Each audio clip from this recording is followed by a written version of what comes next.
ଦେଶରେ ଆପଣ ସମସ୍ତଙ୍କୁ ସ୍ୱାଗତ।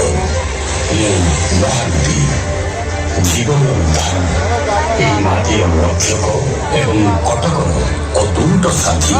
ଗୋଟିଏ ପଟେ ମୁଁ ଆଉ ଅନ୍ୟ ପଟେ ମୋ ଭଉଣୀ କାଠଯୋଡ଼ି। ଆଉ ଆମ ଉଭୟ ନଦୀର ସଂରକ୍ଷଣରେ ରହିଛି ଭବ୍ୟ କଟକ ନଗରୀ। ଆଜି ମୁଁ ଆପଣମାନଙ୍କୁ ଏହାର କାହାଣୀ ଶୁଣାଇବାକୁ ଆସିଛି।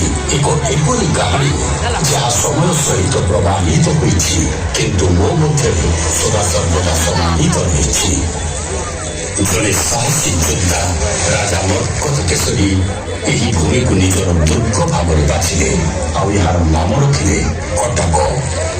ଏକ ଏପରି ଭୂମି ଯାହା ଅରାଜକତା ଠାରୁ ଦୂରରେ ଶାନ୍ତିର ପ୍ରତୀକ ହେଲା, ଆଉ ଦୁଇ ନଦୀର ମଧ୍ୟରେ ଏକ ସୁରକ୍ଷିତ ସ୍ଥଳୀ ହୋଇ ରହିଲା।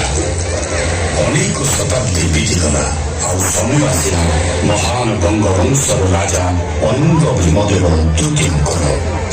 ରାଜା ଏହି ନଗରରେ ଏକ ଦୁର୍ଗର ନିର୍ମାଣ କଲେ, ଯାହାର ନାମ ଥିଲା ବାରବାଟୀ। ସେହି ସ୍ୱର୍ଣ୍ଣିମ ଦିନ କେତେ ଚମତ୍କାରୀ ଥିଲା, କିନ୍ତୁ ସମୟ କଟକର ଦ୍ୱାର ଦେଶରେ ନୂଆ ଶାସକଙ୍କୁ ଆଣି ଛିଡ଼ା କରିଥିଲା। ନିଜର ବୈଭବରେ ଲିପ୍ତ ମୋଗଲ ଆସିଲେ, ଆଉ କଟକର ସ୍ୱରୂପକୁ ଦେଖି ମନ୍ତ୍ରମୁଗ୍ଧ ହୋଇଗଲେ। ସେମାନେ ଏହି ଅଦ୍ଭୁତ ନଗରୀକୁ ଅଭିନବ ବାରାଣସୀ ଅର୍ଥାତ୍ ନୂଆ ବାରାଣସୀ କହିଲେ। ମୋଗଲମାନେ ଏଠାରେ ମସଜିଦ ଏବଂ ମିନାର ନିର୍ମାଣ କଲେ। ସେତେବେଳେ ଲାଗିଲା ଯେପରି କଟକର ମୁକୁଟରେ ରତ୍ନ ଖଚିତ ହୋଇଛି, କିନ୍ତୁ ଏସବୁ ମଧ୍ୟ ରହିଲା।